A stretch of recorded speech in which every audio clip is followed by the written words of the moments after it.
Bismillahirrahmanirrahim. Assalamualaikum warahmatullahi wabarakatuh.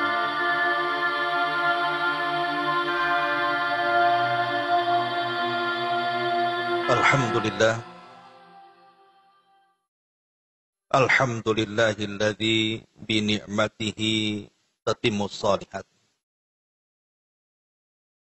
Asyhadu an la ilaha illallah wahdahu rabbi la syarika lah. Wa asyhadu anna Muhammadan abduhu wa rasuluhu alladzi la nabiyya ba'dah. Amma ba'du. Alhamdulillah, di pagi ini kita bisa duduk kembali di awal dari tahun 1445 Hijriah. Dan kita masih diberikan kesempatan untuk duduk di taman-taman sorga, sebagaimana Nabi Sallallahu Alaihi Wasallam mengatakan, "Idza marartum biriyadil jannati fartau." Kalau kalian lewat di taman-taman sorga, singgahlah di situ. Kemudian sahabat bertanya, "Rasul, taman-taman sorga itu apa?" Maka Rasul mengatakan, halaqah dzikir. Artinya orang yang duduk kemudian mempelajari halal dan haram, maka orang yang duduk di situ hakikatnya sedang duduk di taman-taman surga. Ibu-ibu yang dimuliakan Allah Subhanahu wa taala, kita lanjutkan kajian kita masih membahas 175 jalan menuju surga karya Naif bin Mamduh Al-Suud. Dan kita sudah masuk pada halaman ke-22. Masih bicara tentang mengenal sifat-sifat surga. Sekali lagi saya tekankan bahwa surga itu kenikmatannya tidak bisa dilihat mata, didengar telinga, bahkan terlintas pun tidak bisa. Saking nikmatnya.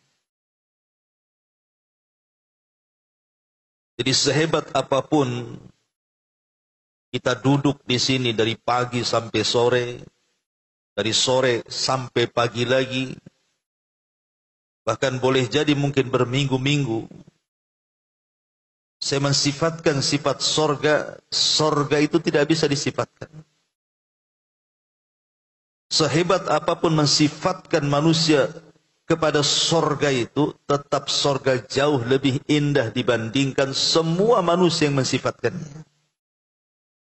Karena tadi tidak pernah dilihat, tidak pernah didengar, bahkan terlintas pun tidak. Jadi yang dijelaskan oleh para ulama ini bagian kecil saja dari keindahan-keindahan sorga. Bukan seluruhnya. Karena tidak bisa disifatkan masalahnya. Baik, yang nomor 9, kita akan mensifatkan tentang sungai sorga. Rasulullah Shallallahu Alaihi Wasallam bersabda di sini, Al-Kautsaru nahrun fil jannati, hafatahu min zahabin, majrahu alal yaquti wa dzurri, turbatuhu atyab minal miski, wa ma'uhu ahla minal asali, wa asyaddu bayadan minas salji. Al-Kautsar adalah sebuah sungai yang ada di sorga.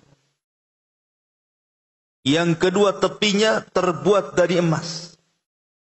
Aliran airnya di atas berlian dan juga permata. Bahkan debunya lebih wangi dibandingkan minyak misik. Dan airnya lebih manis dari madu. Dan lebih putih daripada salju. Kemudian juga Rasulullah SAW mengatakan, Anharul jannati takhruju min tahti tilal atau min tahti jibali miskun. Sungai-sungai sorga itu sumbernya dari bawah tebing-tebing atau dari bawah gunung-gunung minyak misik. Dan Nabi SAW mengatakan, inna fil jannati bahrul ma wa bahrul asal wa bahrul labani wa bahrul khamari thumma tushaqquk al-anharu ba'du. Sesungguhnya di dalam sorga itu ada lautan air yang jernih. Ada lautan madu. Ada lautan susu. Ada lautan khamar. Kemudian darinya mengalir sungai-sungai. Ma'asyiral muslimat yang dimuliakan Allah Subhanahu wa ta'ala. Para ulama menjelaskan bahwa sungai di sorga itu, Bu, itu tidak ada tembok yang mengapit kiri dan kanan. Kalau di dunia ini sungai, kita lihat parit itu, Bu, ya kan, mesti harus dihadang tuh kiri kanannya dengan tembok supaya airnya tidak melimpah keluar. Tapi di sorga itu tidak ada penghalang tuh kiri kanannya, tidak ada dinding. Jadi sungai itu yang mengalir begitu saja dengan tertibnya dan tidak mungkin luber kemana-mana. Dan itu bagian daripada keindahan surga. Saya pernah lihat YouTube, Bu. Ada orang merancang rumah tuh. Kemudian dikelilingi sungai buatan sama orang tuh. Sampai sungai itu ditaruh di bawah rumahnya itu. Padahal mengalir itu karena pompa itu. Kemudian dibuat taman-taman di situ. Masya Allah, cantik sekali. Itu di dunia. Terkadang kita nyaman dengan suara air terjun gitu ya. Dengan sungai yang mengalir. Kita dimanjakan dengan pemandangan seperti itu. Lah di sorga juga Allah tahu kesenangan manusia. Tidak perlu kemudian kita harus ke kampung nengok sungai itu. Di Batam kan susah sungai-sungai. Kalau laut banyak lah kan itu. Tapi sungai susah di sini. Tapi di sorga itu memang sudah disediakan tamannya, disediakan sungainya. Dan luar biasanya lagi adalah sungai itu bermacam-macam. Makanya di sini Nabi SAW di sorga itu ada lautan air jernih. Ada lautan madu, ada lautan susu, ada lautan khamar. Lah dari lautan itulah kemudian dialiri kepada setiap sorga-sorga yang dihuni oleh para penghuninya. Jadi sumbernya itu dari lautan. Di mana lautannya? Wallahu a'lam. Yang jelas bahwa sungai-sungai yang mengalir ke sorga itu asalnya dari lautan yang ada di atas langit itu. Ya kalau di bumi saja ada lautan, masa di atas tidak? Dan itu kuasa Allah Subhanahu wa ta'ala. Ustaz, bisa nggak berenang? Berenang aja lah, Bu, apa susah? Tinggal berenang gitu ya. Berenang di air susu sambil minum, ya kan? Berenang di air madu, berenang di khamar lagi, coba bayangkan. Di dunia, Bu, minum khamar itu paling tinggi dia bisa mengeluarkan kata-kata yang tidak baik. Terkadang mencela satu dengan yang lainnya kan. Atau kadang-kadang memukul satu dengan yang lain. Terkadang saling membunuh tuh orang minum khamar di dunia. Dan paling rendah sakit kepala, Bu, orang minum khamar. Jadi madarat khamar itu kalau kita rinci itu ada 4, Bu. Orang kalau minum khamar paling kecil sakit kepala. Kemudian yang kedua sakit perut. Kemudian yang ketiga terkadang ngomong gak jelas. Namanya orang mabuk, hilang akal kan gitu ya. Kemudian yang keempat saling menyakiti biasanya. Itu khamar di dunia. Tapi kalau khamar di sorga tidak. Ibu sambil berenang di sungai khamar kemudian sambil minum gitu ya. Ya nggak ada apa-apa gitu ya. Justru kelezatan yang luar biasa. Makanya kemudian Allah mengatakan wa anharun min khamrin ladzati lisyaribin.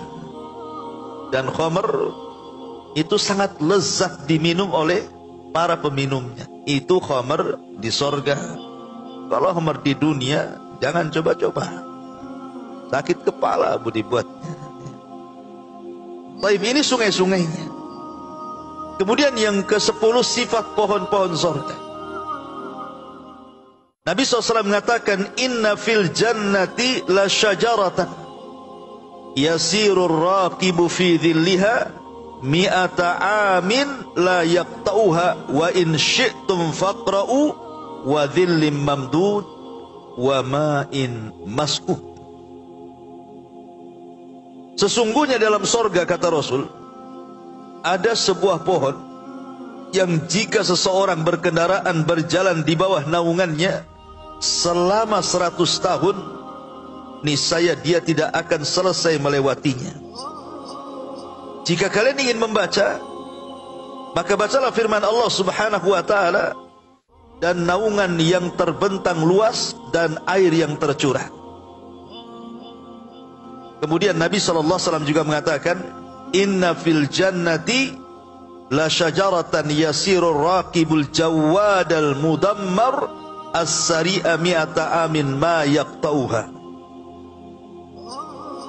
Sesungguhnya dalam sorga itu ada sebuah pohon yang jika seorang penunggang kuda yang terlatih dan cepat berjalan melewati selama 100 tahun, niscaya tidak akan selesai melewatinya.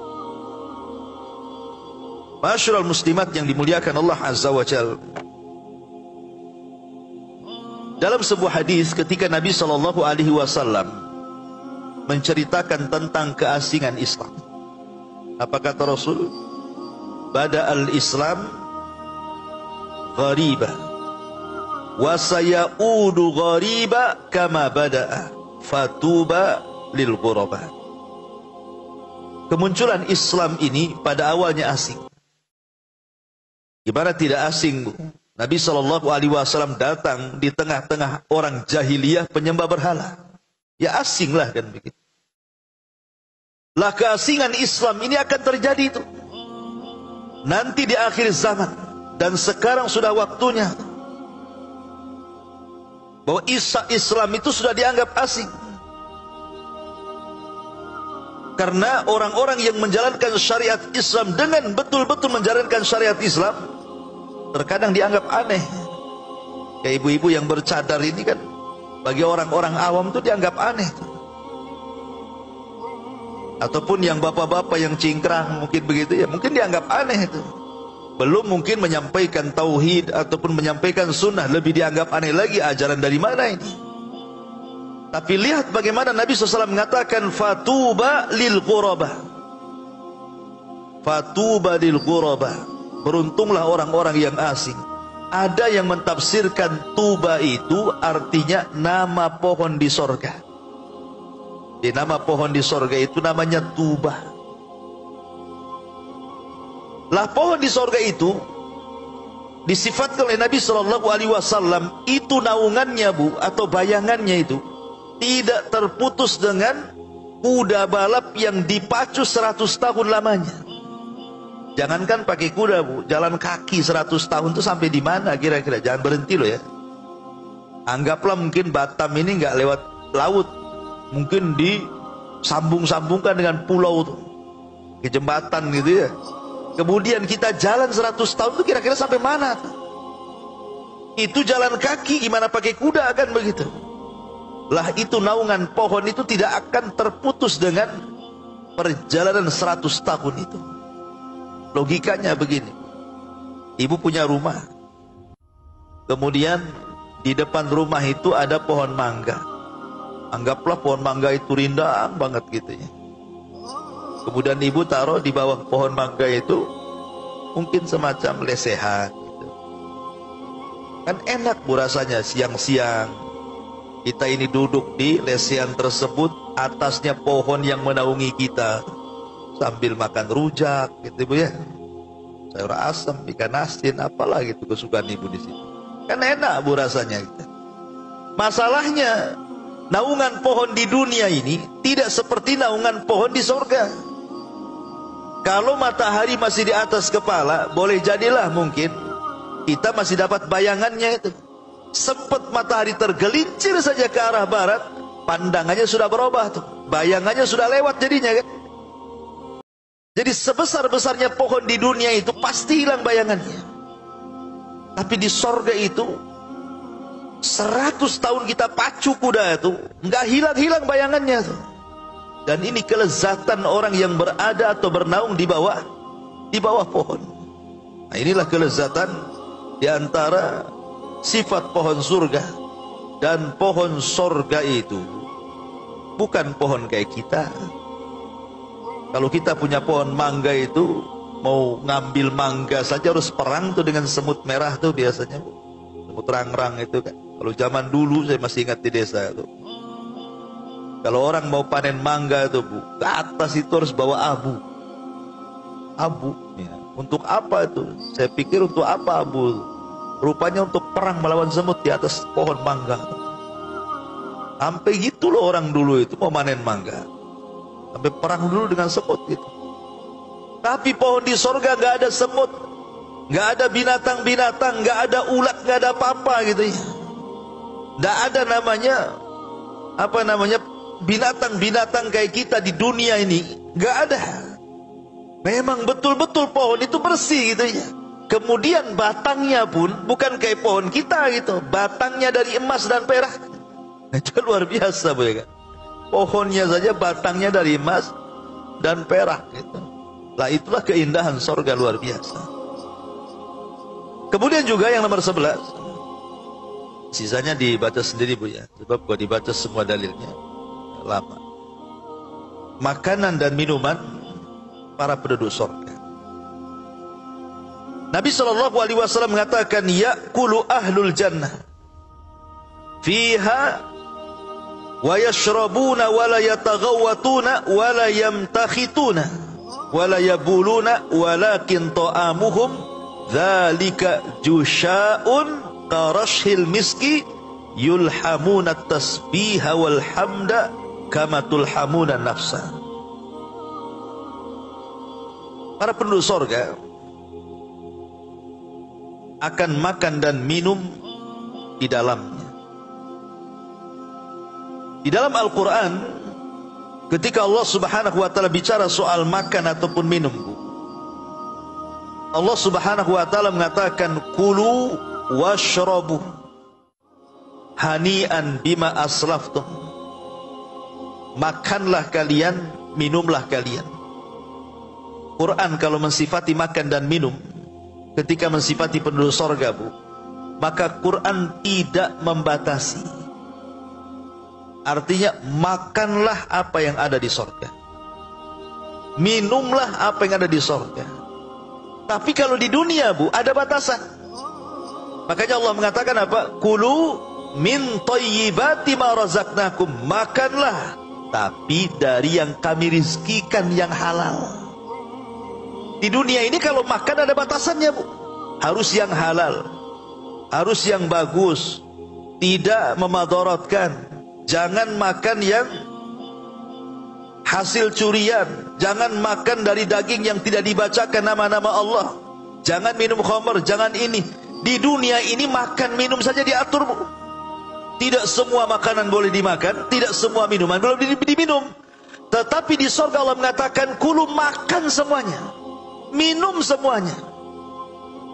Bahkan ada sebagian ulama mengatakan, kalau di surga, Bu, kalau makan itu main telan, Bu. Kalau di dunia ini kan main kunyah dulu. Kunyah, apalagi ini kan berisiko kalau sudah tua, gigi sudah goyang, makan pula sate gitu ya. Itu kan susah, Bu. Ya, untuk melembutkannya susah, ujung-ujungnya ditelan juga kan. Jadi ada sebagian ulama mengatakan di sorga itu tidak main ngunyah, Bu, main telan aja, langsung ke akar rasanya. Gitu ya. Kita kan kalau makan ini kadang-kadang dikunyah dulu sampai lembut, baru ditelan, baru terasa gitu enaknya gitu ya. Asinnya ke manisnya atau gurihnya dan begitu seterusnya. Di surga enggak, makan kemudian langsung merasakan lezatnya. Tidak susah payah. Kita ini mau makan buah saja, kadang-kadang kayak makan buah durian, Bu. Anggaplah kita beli durian, tidak ada alat untuk pembukanya, Bu. Nggak ada alat tuh, tidak ada pisau, tidak ada apa pokoknya. Gimana cara makannya itu? Ujung-ujungnya dibanting duriannya, terbelah kan begitu ya. Susahnya lo mau makan di dunia ini. Itu sudah jelas-jelas barangnya depan muka tuh. Kalau tidak ada alat pembukanya pun susah juga. Kadang-kadang sudah beli di pasar tuh buah-buahan itu, sekali pas dibuka tepo semua isinya, duriannya nggak ada isinya, kulitnya aja 1 kilo ibu belikan begitu ya. Itulah di dunia, Bu. Ya, kadang-kadang makanan tidak sesuai dengan keinginan kita.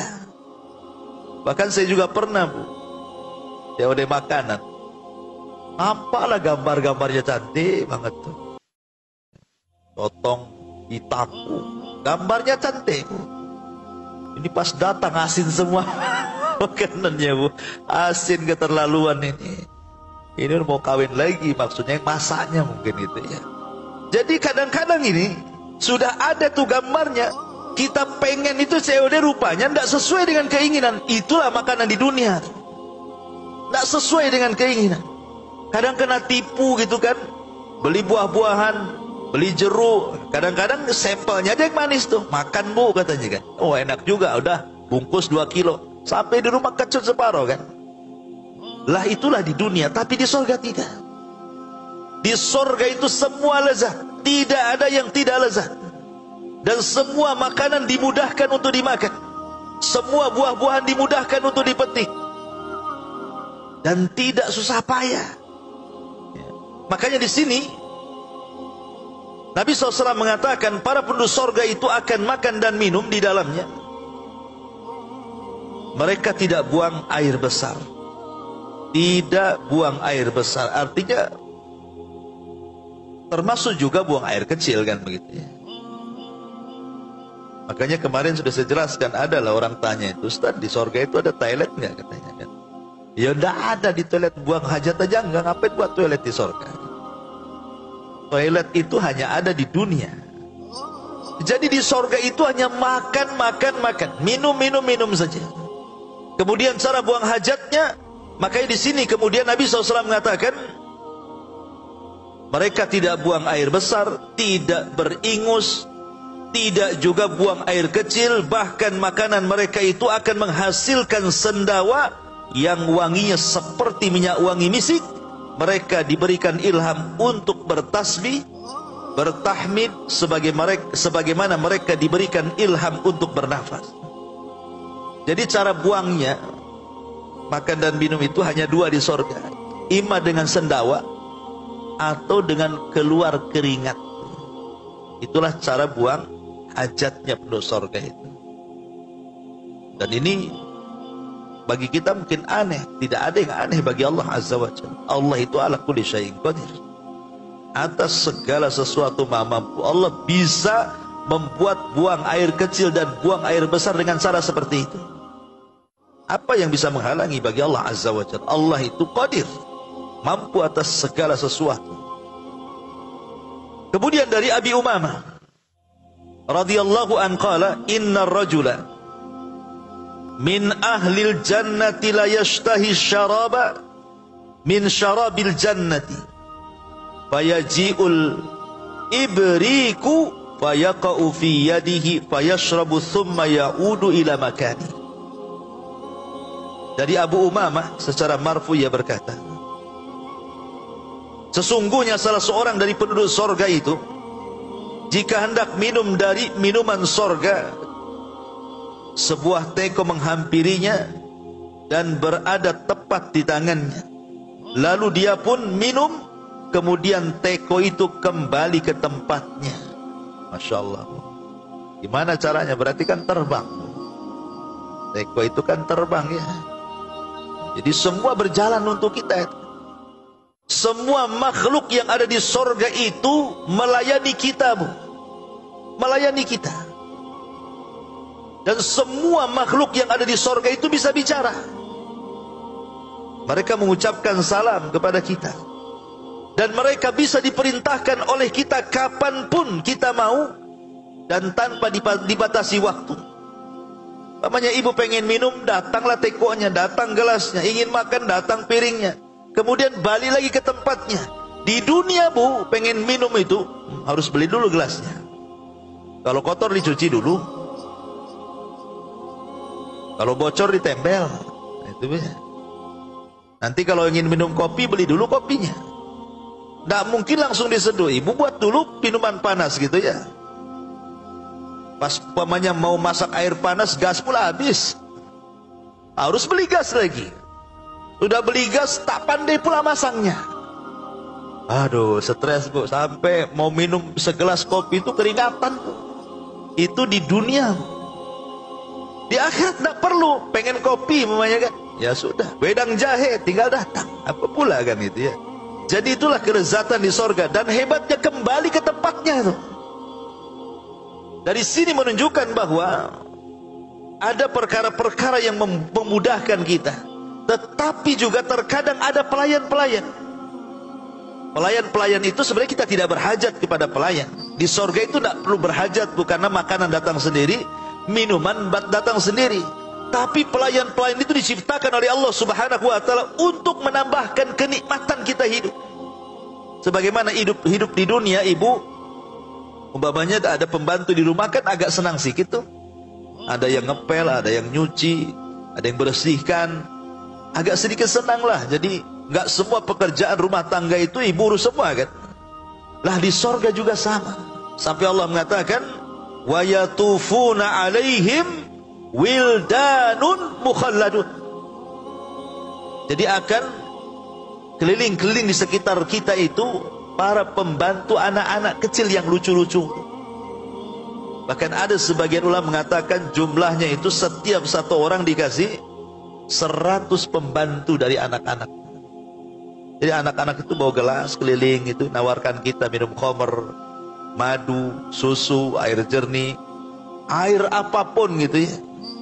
Di sorga itu ada, bahkan makanan yang kita tidak terbayang di dunia di sorga ada. Tapi makanan yang ada di dunia semuanya ada di sorga. Dan semuanya halal. Tidak ada yang haram. Bahkan buah-buahannya tidak bermusim. Semua ada. Itulah enaknya di sorga itu. Di dunia saja kalau kadang-kadang kita mau makan buah itu kan nunggu musim dulu bu. Kalau tidak musim mahal tuh. Dan belum tentu enak juga buah-buahannya kan itu ya. Tapi di sorga luar biasa. Sampai Nabi SAW menggambarkan seperti itu. Itu makanan penduduk sorga itu disesuaikan dengan keinginan kita. Dan anak-anak yang melayani kita itu bagian daripada pemandangan indah sorga. Seperti mamanya ibu kan yang suka anak-anak kadang-kadang kan. Nggak lihat anak aslinya saja. Kalau mamanya lihat, sekarang ada handphone tuh, ada YouTube, kadang-kadang anak lucu-lucu gitu. Kadang-kadang ada ibu-ibu yang nengok tuh gemes banget tuh. Padahal nggak bisa dicubit, cuman nyubitnya tuh. Kan di handphone tuh kan itu. Saking lucunya gitu ya. Ada anak-anak ganteng lucu gitu di handphone itu, ditengokin sama ibu-ibu sambil cekakak-cekik gitu kan. Artinya bahwa di sorga itu juga kesenangan kita sama. Tapi di sorga ibu gak hamil. Ya, di sorga itu ibu tidak hamil karena hamil itu bagian daripada keletihan. Ya, di sorga tidak ada keletihan. Karena sudah ada anak-anak kecil banyak. Dan anak-anak itu sampai Allah mengatakan mukhalladun, dikekalkan bu. Dikekalkan itu maksudnya apa? Segitu saja umurnya. Kalau di dunia ini kan anak itu terbatas lucunya. Namanya 3 tahun masih lucu lah kan itu ya. 4 tahun oke lah, 5 tahun ya. Itu kalau 7 tahun nyebelin tuh bu. Ya. Nanti kalau 15 tahun banyak nyeki aja tuh. Udah kurang ajar kan bu ya. Jadi ada batas orang di dunia ini lucu anak-anak itu ada batasnya. Tapi di sorga lucu terus kan itu. Dan itu disebutkan dalam Quran mukhalladun, dikekalkan seperti itu. Walaupun ulama khilaf tentang apakah anak-anak kecil di sorga itu memang Allah ciptakan di sorga seperti bidadari. Memang Allah ciptakan makhluk sorga. Ataukah dia adalah bayi-bayi yang meninggal dari bayi-bayi orang-orang Islam, sebelum balik dia meninggal, dan kelak anak-anak itu akan dibangkitkan di sorga untuk melayani kita. Ataukah itu anak-anak orang kafir, anak-anak orang kafir yang mati sebelum balik. Namanya ada orang non muslim, punya bayi baru lahir mati, itu kan belum punya dosa, Bu. Belum mengikuti agama bapaknya kan, berarti kan masih fitrah tuh. Lah apakah kemudian bayi-bayi ini yang dimaksud dalam ayat tadi? Wallahu alam, semua ada kemungkinan. Bisa saja itu bayi yang memang Allah ciptakan dalam sorga, bisa saja itu bayi-bayi kita yang meninggal sebelum balik, atau bayi-bayinya orang kafir yang belum berdosa kemudian meninggal dunia. Nah, mereka lah akan melayani kita di sorga dengan kelucuan mereka yang luar biasa. Jadi walaupun ada para pelayan di sorga, sebenarnya kita tidak berhajat kepada pelayan, karena yang namanya gelas ataupun piring itu datang sendiri dengan isinya gitu. Tetapi hanya untuk menambah kelezatan, makanya dibuat ada pembantu-pembantunya. Ya layaknya seorang raja ataupun ratu lah kan, ada pelayannya, Bu. Ya itulah pelayan-pelayan diciptakan oleh Allah Subhanahu wa taala. Kemudian di sini An Abi Umamah radhiyallahu anhu qala anna rajulan min ahli al-jannah la yashtahi at-tayra min tuyuril jannah fayaqa'u fi yadihi munfaliqan nadhaja. Dari Abi Umamah dia berkata, sungguh salah seorang dari penduduk sorga jika menginginkan seekor burung, tentu dari burung-burung sorga, Bu ya, bukan burung-burung dunia. Karena kalau burung dunia tidak semua bisa dimakan kan. Seperti burung gagak nggak bisa dimakan karena ada cakarnya kan itu ya. Kemudian juga kanibal. Kadang yang halal betul-betul halal, merpati nih, tak bisa dimakan sebab kolesterol tinggi pula katanya. Dimakan takut pula pinggang sakit katanya. Jadi dimakan kan, Bu ya. Itu burung di dunia tuh. Ya jadi maksud di sini adalah burung-burung di sorga di sini. Kalau burung-burung di sorga ya tentu luar biasa rasanya. Jadi sesungguhnya salah seorang di antara penduduk sorga itu jika menginginkan seekor burung dari burung-burung sorga, maka burung itu akan berada tepat di tangannya dalam keadaan matang dan siap santap. Tuh luar biasa, Bu ya kan. Ibu baru terlintas pengen lah pecel lele, tahu-tahu ada lele pula di tangan, tinggal makan. Aduh, kepengen rawon. Nah, itu udah ada depan kita rawonnya. Itulah begitu, Bu. Jadi apapun yang kita hayalkan tuh juga ada aja di depan tuh. Enaknya di sorga. Ya. Walaupun sudah seenak ini di sorga, ya banyak pula yang tidak tertarik orang masuk sorga. Kenapa? Buktinya tergesa-gesa di dunia. Allah sudah katakan loh, khamr di sorga itu lezat. Enggak. Masih lezat khamar di dunia, minum khamar di dunia, tergesa-gesa dia. Allah sudah katakan tuh, macam-macam makanan enak di sorga itu semua halal. Tapi sudah tergesa-gesa kan di dunia, cari pula yang haram. Bahkan ada orang Islam itu justru buat apa namanya status itu atau buat vlog di YouTube malah makan babi pula dia. Bayangkan, muslim pula dia. Kurang ajar bukan itu. Allah sudah sediakan loh di sorga, nanti semua halal boleh. Tapi tergesa-gesa di dunia pula dia makan yang haram. Itulah makanya mereka sebenarnya tidak mau masuk sorga. Makanya ketika Nabi SAW mengatakan setiap umatku pasti masuk sorga, kecuali orang yang enggan masuk sorga. Siapa yang enggan itu bodoh kali, kata para sahabat. Masa orang masuk surga kok enggan gitu ya. Kata Rasul, man ata'ani dakhalal jannah wa man asani faqad aba. Siapapun yang taat kepadaku dipastikan masuk surga. Siapa yang enggan dan tidak mau taat kepadaku, itulah yang enggan masuk surga. Kemudian yang nomor 12, sifat pakaian penduduk surga dan jubah mereka. Allah Subhanahu wa taala berfirman, ulaika lahum jannatu adnin tajri min tahtiha al-anhar yuhallawna fiha min asawira min dhahabin wa yalbasuna thiyaban khudran min sundusin wa istabraqin muttaqiina fiha 'alal araiki ni'mat thawab wa hasunat murtafaqa. Mereka itu adalah orang-orang yang bagi mereka sorga Aden mengalir sungai di bawahnya.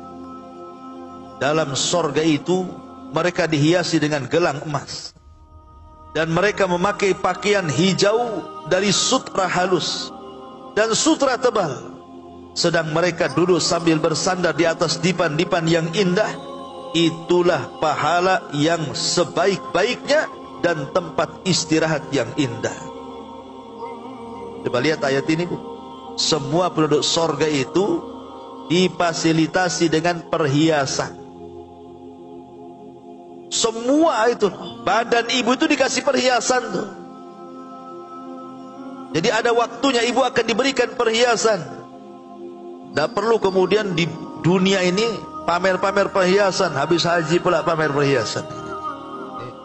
Nanti di sorga setiap orang itu akan diberikan perhiasan, semua lengkap, Bu. Sak gelangnya, sak kalungnya, sak cincinnya, semua. Bahkan akan dipakaikan dari kain sutra. Ada yang mengatakan satu orang itu menggunakan kain sutra itu 70 lapis, Bu. 70 lapis, Bu. Ya ibu kan besar orangnya kan. Ibu tinggi nanti setinggi Nabi Adam kan ibu itu nanti. Ya 30 meter lah tingginya ibu. Jadi yang pendek itu tak usah sedih.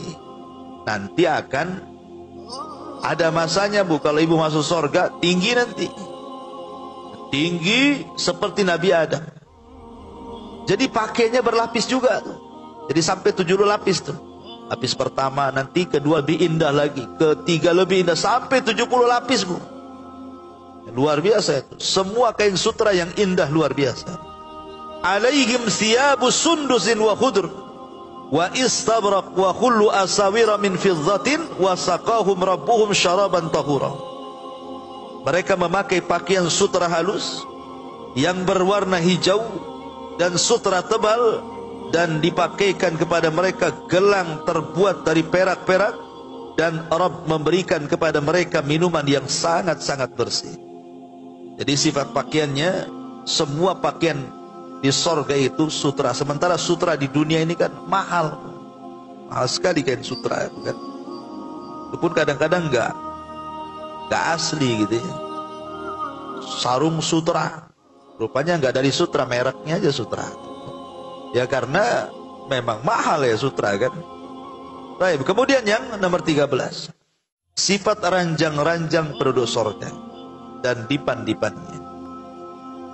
An Ibni Mas'udin radhiyallahu anhu fi tafsiri qaulihi radhiyallahu an wa batainuha min istabrakin qala laqad akhbartum bil bataini fa kaifa bil dhahair. Dari Ibnu Mas'ud dalam mentafsirkan firman Allah, batainuha min istibrak, permadani yang bagian dalamnya dari sutra. Dia berkata, kalian telah dihabarkan tentang bagian dalamnya, bagaimana dengan bagian luarnya? Maka Allah mengatakan, ala sururin maudunatin muttaqiina 'alaiha mutaqabilin. Mereka berada di atas dipan-dipan yang bertahta emas dan juga permata, seraya bertelekan di atasnya dan saling berhadap-hadapan. Dan Allah mengatakan, muttaqiina fiha 'alal araik la yarawna fiha syamsan wala zamharira. Di dalamnya mereka duduk bertelekan di atas dipan. Mereka tidak merasakan di dalamnya teriknya matahari dan tidak pula dingin yang sangat. Fiha sururun marfu'ah, di dalamnya ada tahta-tahta yang ditinggikan.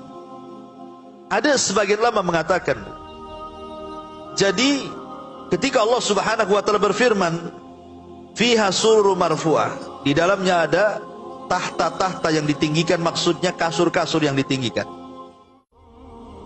Orang-orang jahiliyah itu, orang-orang kafir jahiliyah itu, mereka kan mengingkari adanya kebangkitan setelah kematian.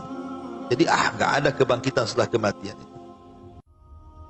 Akhirnya kemudian sebagian tokoh mereka mengejek Nabi SAW, mengatakan, ketika Nabi SAW mengatakan bahwa tingginya divan itu kan ada yang mengatakan 30 hasta.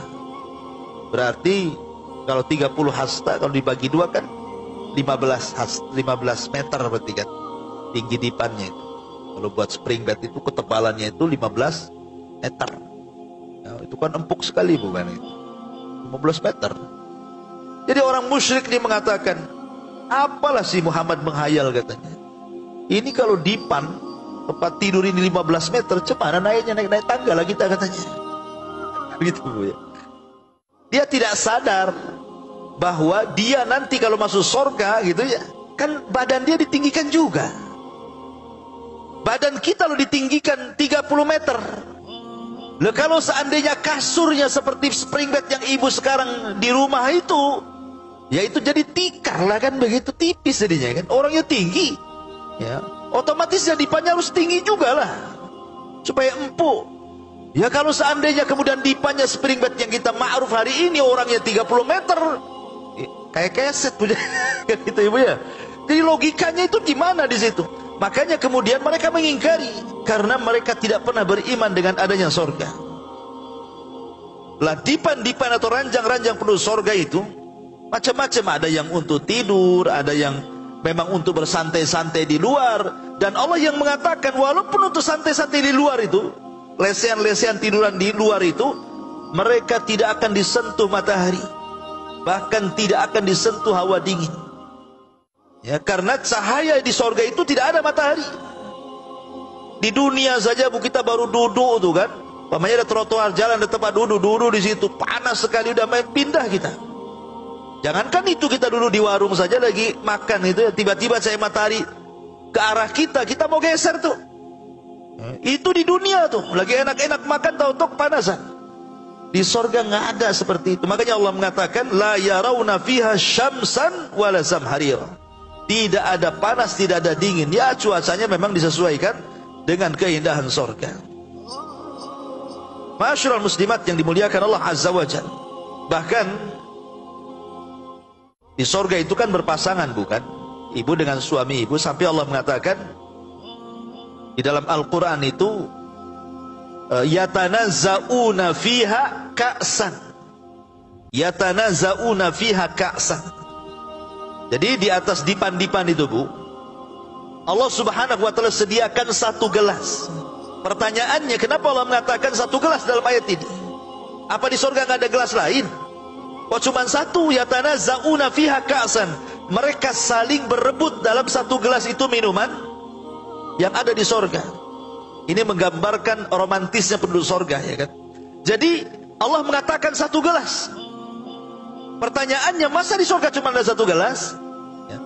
Di surga jelas banyak gelas lah. Sebagaimana ibu aja di rumah banyak gelasnya, mulai dari gelas kaca sampai gelas plastik ada semua betul di rumah tuh. Ya kan? Maksudnya di sini bukan tidak ada gelas di surga itu.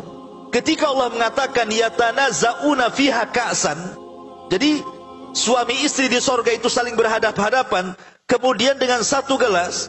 Maksudnya di sini satu gelas ini itu gambaran rahmat kasih sayang, kemesraan, begitu bahasa kita. Kasih sayang suami kepada istri dan juga sebaliknya. Dengan satu gelas itu yatanazzaun, saling bergantian. Kayak orang kalau ibu waktu pengantin gitu kan, ada tuh peragaan biasanya ya minum satu gelas kan, suruh istrinya kemudian suaminya gitu. Itu baru kawin Bu ya. Kalau sudah lama minum sendiri sana gitu ya. Banyak tuh gelas di dapur, kok tak tampak katanya kan itu ya. Jadi di sorga itu ya memang seperti itu dibuatnya. Jadi satu gelas itu bukan berarti di sorga tidak ada gelas, tidak. Hanya ingin menunjukkan keromantisan penduduk sorga saja. Makanya Nabi SAW ketika berada di rumah Asma bersama Aisyah radhiyallahu anha, karena Aisyah itu kan masih saudarinya Asma kan, sama-sama putri Abu Bakar Siddiq radhiyallahu anhu. Jadi Aisyah ini kan bertamu ke rumah Asma dengan Nabi SAW. Kemudian dihidangkan satu minuman tuh. Kemudian Nabi SAW ketika itu melihat Aisyah radhiyallahu anha minum, Rasul mengatakan, mana bekas minummu tuh? Dan itu ya di gelasnya satu, kata Rasul, mana bekas minum, sebelah mana bibirmu? Oh sebelah sini. Kemudian Rasul minum dari bekas bibirnya Aisyah radhiyallahu anha. Dan juga sebaliknya, Aisyah juga sama gitu. Itu romantisnya Nabi. Kalau romantisnya ibu ya nggak tahu saya kan. Mungkin juga nggak mau, malas kan itu. Yang parahnya dibuat jijik pula, jijik katanya. Itu nggak paham bagaimana Nabi mengajarkan romantis. Yang lebih parah lagi ini kadang-kadang saya pernah dengar gitu ada cerita ikhwan-ikhwan gitu. Jadi ngajaklah istrinya makan di warung di Nagoya itu di mana gitu cerita. Jadi ketika pesan-pesan lele atau apa gitu dihidangkan, ini kadang-kadang suaminya lagi makan bu, ya, itu lauk istrinya diambil kan gitu ya.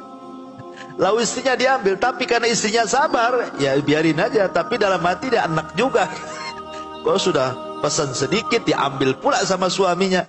Itu suami yang tidak perhatian, kadang-kadang seperti itu. Bukannya mesra bu, malah habis pulang di rumah marah-marah. Ya tadi di warung saya nggak sempat marah, malu sama orang warung. Pas di rumah marah-marah tuh, gara-gara lele tuh. Jadi kadang-kadang kita ini seperti itu kehidupan dunia, tapi di sorga tidak. Di sorga itu tidak ada dendam, karena sudah dicabut masalahnya. Apa yang mau jadi dendam? Tidak ada sakit hati, tidak ada apa. Makanya kehidupan rumah tangganya juga di sorga itu memang Allah buat seindah mungkin. Ya. Kemudian masuk pada ciri-ciri penduduk sorga. Allah Subhanahu Wa Taala mengatakan di sini, Inna ansha'nahunna insha'an faja'alnahunna abkaran uruban atraba li ashabil yamin. Sesungguhnya kami menciptakan mereka, maksudnya bidadari-bidadari, dengan langsung. Maksudnya tidak ada proses lahir, besar, tidak ada. Jadi ketika diciptakan langsung dewasa gitu maksudnya. Dan kami jadikan mereka gadis-gadis perawan, penuh cinta lagi sebaya umurnya. Kami ciptakan mereka untuk golongan kanan. Wanita di sorga itu kata para ulama ada 3 macam wanita. Penduduk sorga itu memiliki 3 macam wanita. Yang pertama, ibu sendiri. Kalau Allah takdirkan ibu masuk sorga, maka ibu akan menjadi ratunya di sorga. Jadi wanita-wanita dunia yang masuk sorga. Ini yang pertama. Kemudian yang kedua, bidadari yang memang Allah ciptakan di sorga. Langsung besar, langsung dewasa. Tidak ada proses kelahiran, kehamilan, tidak ada. Langsung diciptakan oleh Allah Azza wa Jal berbentuk seorang gadis. Kemudian yang ketiga, dayang-dayang. Ya, para pembantu. Yang Allah Subhanahu wa Ta'ala ciptakan untuk melayani bidadari dan melayani ibu. Lah bidadari itu bu, kalau di dunia ini ada sebagian mengatakan itu sama dengan budak sahaya lah kalau seandainya. Jadi saya punya istri sah gitu ya, merdeka. Kemudian saya punya budak. Kan budak juga halal saya gauli walaupun tanpa harus dinikahi. Lah posisi ibu itu sama tuh. Jadi ibu itu jadi ratunya, ya bidadari itu semacam budaknya lah kalau di dunia itu. Halal bagi suaminya, tapi tetap suami itu pasti akan cenderung kepada wanita-wanita dunia yang masuk ke dalam sorga. Dibandingkan bidadari yang ada di sorga itu sendiri. Makanya ketika Ummu Salamah ini kan salah satu istri Nabi SAW ditinggal meninggal oleh suaminya Abu Salamah. Lah padahal Abu Salamah itu suami yang paling dicintai Ummu Salamah. Sampai banyak para sahabat bu, ketika meninggal Abu Salamah, kemudian masa idahnya sudah selesai, dilamar banyak para sahabat, ditolak semuanya. Padahal yang melamar itu udah ganteng-ganteng, kaya-kaya, pinter-pinter bu, ditolak semuanya sama Ummu Salamah itu bu. Kenapa? Karena bagi dia tidak ada laki-laki yang lebih dicintai daripada Abu Salamah. Itu cinta mati tuh Ummu Salamah. Kalau ibu kan cinta hidup gitu ya. Suami mati, kawin lagi lah kan. Kan itu. Jadi ketika Nabi SAW melamar Ummu Salamah, kan tidak mungkin Ummu Salamah mengatakan Abu Salamah lebih baik daripada Nabi, mustahil. Ya, Nabi lebih baik daripada Abu Salamah. Tapi karena Ummu Salamah ini ingin menolak halus gitu ya. Makanya dia cari alasan, Rasul, saya ini anaknya banyak, kecil-kecil. Yang kedua, saya ini sudah tua. Yang ketiga ini saya wanita pecemburu. Mau kamu dengan saya? Tanya Ummu Salamah. Kata Rasul, ya tidak masalah. Anak-anakmu, anak-anakku juga. Kau sudah tua, aku juga sudah tua. Adapun pencemburumu, aku berdoa semoga Allah hilangkan. Ya. Kemudian menikahlah Rasul dengan Ummu Salamah. Lah satu hari Ummu Salamah ini menanyakan kepada Nabi SAW soal wanita-wanita sorga. Beberapa soalan. Salah satunya adalah, Rasul, bagaimana dengan Al-Quran hampir secara keseluruhan itu menceritakan tentang bidadari dan keindahannya. Di mana wanita-wanita dunia yang masuk surga? Ini satu soalannya. Yang kedua soalannya adalah wanita-wanita yang ditinggal mati suaminya. Namanya dia nikah 2-3 kali, meninggal semua suaminya. Kemudian ketika masuk surga dan para suami juga masuk surga, wanita ini mengambil suami yang mana? Yang pertamakah, yang keduakah, atau yang ketigakah? Ya, itu pertanyaan Ummu Salamah kepada Nabi SAW. Maka Rasul menjawab, ya, adapun wanita-wanita dunia yang masuk surga, maka kondisi mereka jauh lebih indah dibandingkan bidadari yang ada di surga. Kenapa demikian? Karena wanita-wanita dunia yang masuk surga itu mereka lelah letih masuk surga itu karena ibadah mereka. Karena sholat mereka, sedekah mereka, puasa mereka, dan baca Quran, zikir, dan macam-macam ibadah. Akhirnya dengan kelelahan itulah wanita itu masuk surga. Otomatis dia lebih baik dibandingkan bidadari. Karena bidadari itu masuk surga memang diciptakan di surga. Tanpa lelah letih harus masuk surga. Adapun kalau seandainya wanita ini menikah, kemudian suaminya meninggal. Kemudian menikah lagi dengan suami kedua, meninggal lagi. Kemudian menikah lagi dengan suami ketiga, meninggal lagi. Nah suami yang keempat nggak mau, takut meninggal dia. Nggak mau lah. Itu udah 3 kali kawin, mati semua tuh 3-tiganya. Nanti saya pula sasarannya gitu. Jadi akhirnya Allah takdirkan istrinya pula meninggal. Karena di zaman Rasul ada namanya Atikah. Di zaman Rasul, di zaman sahabat itu ada namanya Atikah. Atikah itu menikah 3 kali. Dan semuanya meninggal. Ya, semuanya meninggal. Ketika ada yang keempatnya melamar, Atikah tidak mau, takut meninggal lagi. Enggak usah lah, nanti meninggal lagi kamu kan itu ya. Ada di zaman Rasul itu namanya Atikah. Yang menikah 3 kali dan 3-tiganya meninggal suaminya. Lah maksudnya Ummu Salamah ini, kenapa dia bertanya seperti itu coba? Karena Ummu Salamah itu kan cinta dengan suaminya. Tetapi di lain sisi dia sudah menjadi istri Nabi yang lebih baik dibandingkan suaminya. Makanya dia tanya kepada Rasul kan, Rasul gimana nih? Ada orang yang menikah dengan suami pertama meninggal, menikah lagi suami kedua meninggal, menikah lagi suami ketiga meninggal. Kemudian semuanya masuk surga. Nih istri ini milih suami yang mana nih? Seolah-olah dia bertanya untuk dirinya sebenarnya. Karena dia cinta dengan Abu Salamah, tapi satu sisi Nabi lebih mulia dibandingkan Abu Salamah dan sudah menjadi suaminya. Maka Nabi SAW mengatakan,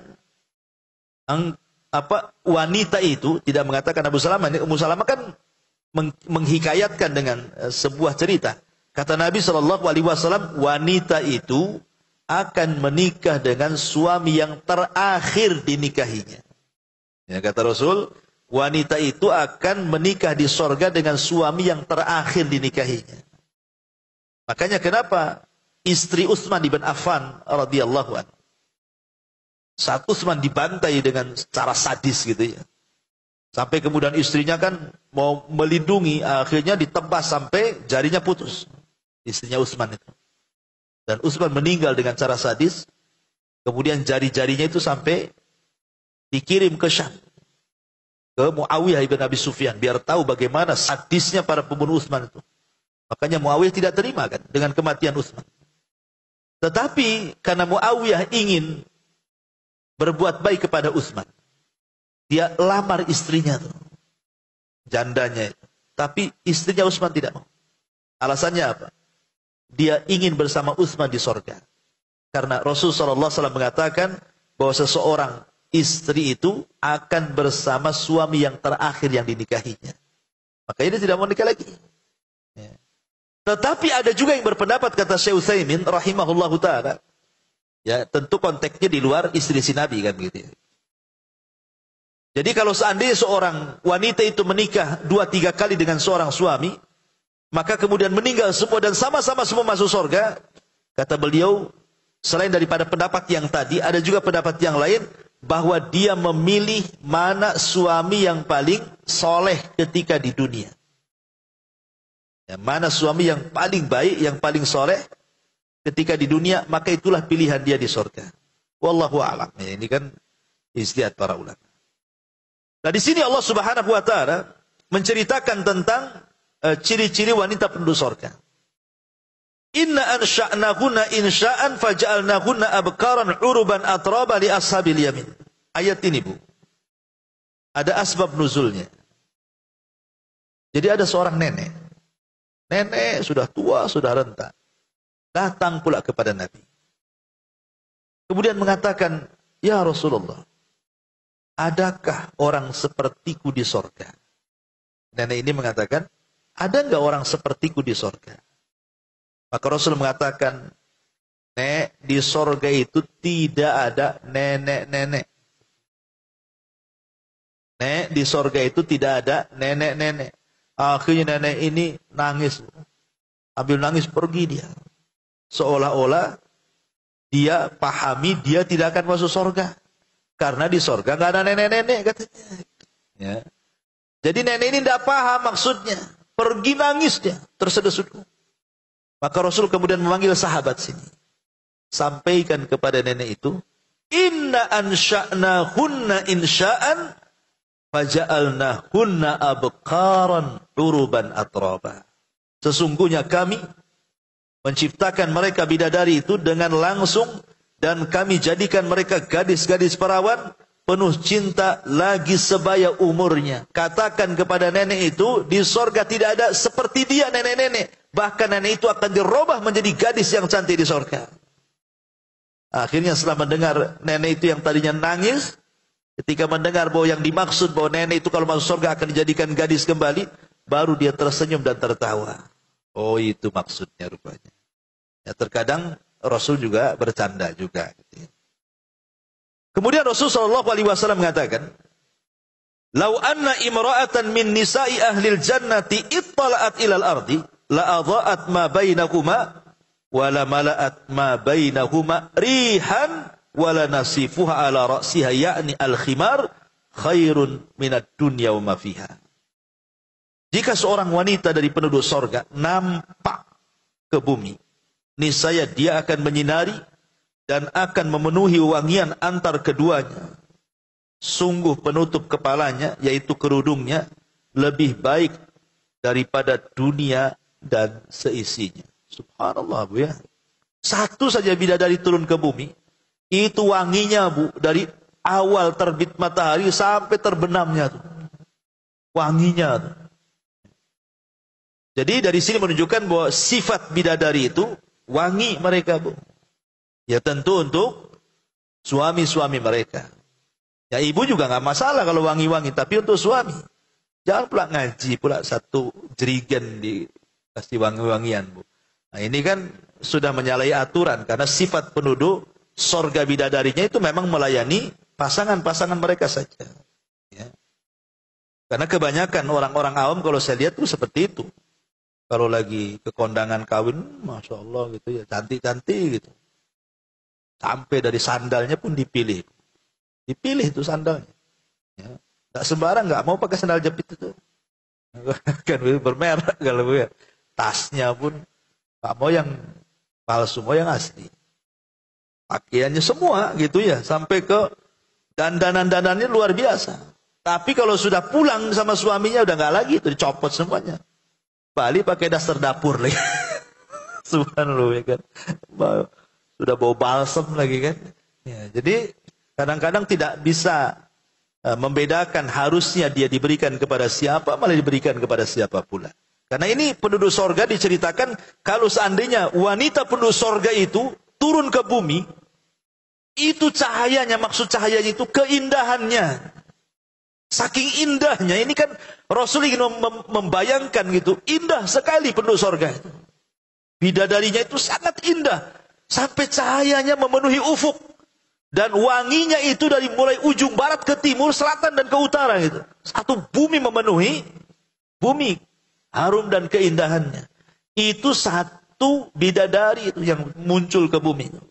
Kemudian wala nasifuha ala ra'siha, menunjukkan bahwa di sorga juga para bidadari itu menutup kepala dengan kerudung, dengan jilbab.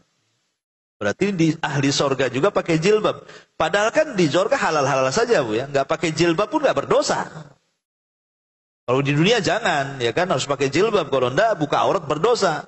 Tapi tetap di sorga itu juga pakai jilbab. Kenapa? Menunjukkan bahwa jilbab itu bagian daripada keindahan sorga.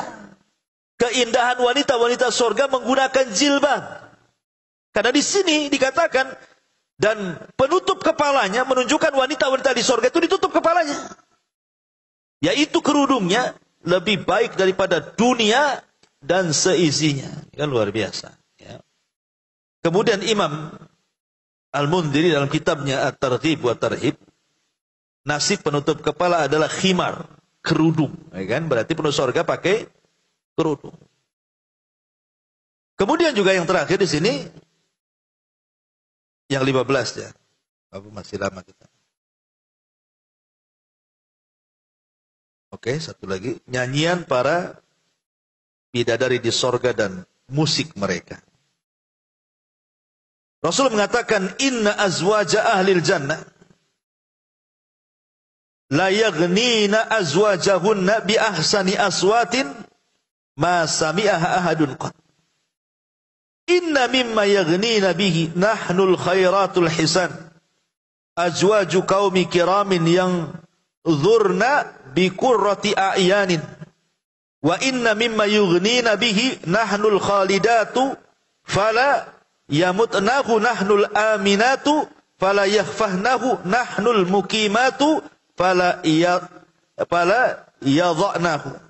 Sesungguhnya istri-istri para penduduk sorga itu akan bernyanyi untuk suami-suami mereka dengan suara yang sangat merdu, yang tidak pernah didengar oleh seorang pun. Sesungguhnya di antara bait-bait syair mereka adalah, kami adalah wanita-wanita cantik jelita, kami adalah istri-istri kaum yang mulia, yang melihat dengan bola mata yang sangat indah.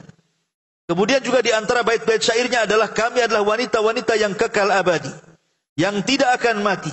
Kami adalah wanita-wanita yang merasa aman, yang tidak akan merasa takut. Kami adalah wanita-wanita yang menetap, yang tidak akan berpindah tempat. Subhanallah, dia Rasul mengatakan, sungguh istri-istri penduduk sorga itu akan bernyanyi untuk suami-suami mereka dengan suara merdu. Jadi ibu gak perlu sedih kalau sekarang punya suara gerebek, bukan? Ya, nyanyi sendiri di kamar mandi. Ibu sendiri yang dengar, yang nyanyi, nggak mau tuh, nggak mau dengar suara sendiri kan. Ya. Tapi di sorga semua gitu jadi artis. Kalau di dunia kan artis-artis tertentu saja yang punya nikmat diberikan suara, itu pun tidak disyukuri. Harusnya kalau Allah berikan nikmat suara yang indah kan baca Quran. Ya, gunakan baca Quran. Ini enggak untuk nyanyi gitu ya. Akhirnya kemudian Qur'annya dihilangkan, nyanyinya pula ditonjolkan.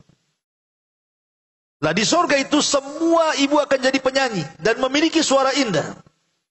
Tidak perlu ada belajar lagi, memang di sorga sudah Allah bentuk seperti itu.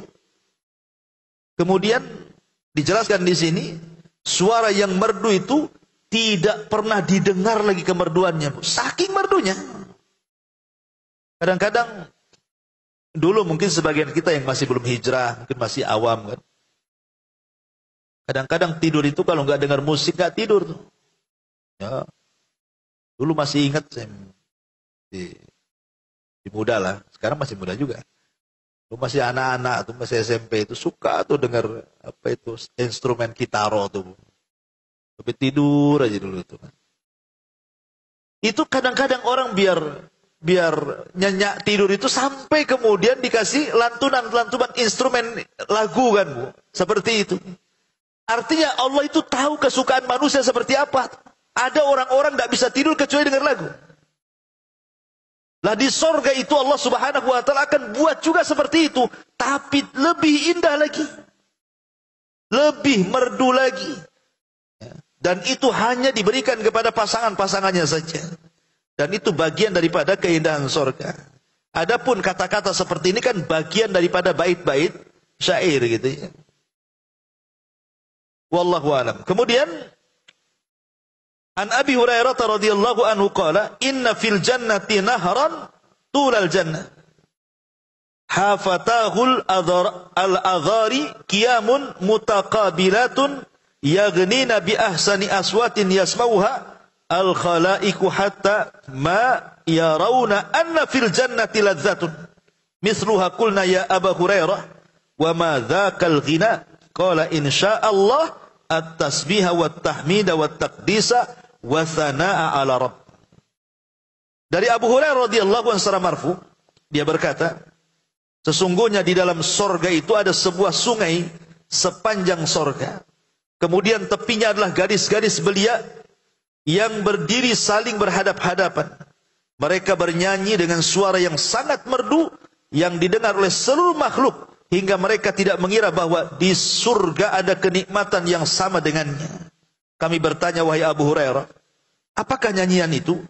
Maka Rasul mengatakan, insyaallah nyanyian itu adalah tasbih, mengucapkan tasbih, tahmid, pujian-pujian takdis, pembersihan-pembersihan Allah, dan juga pujian-pujian kepada Allah Subhanahu wa taala. Artinya semua nyanyian di sorga itu tidak ada yang sia-sia. Semuanya isinya adalah berzikir, bertasbih, bertahmid, dan juga bertakdis kepada Allah Subhanahu wa taala. Wallahu a'lam. Ya, sampai di sini. Baik, sebelum saya tutup, kalau ada yang bertanya, silakan.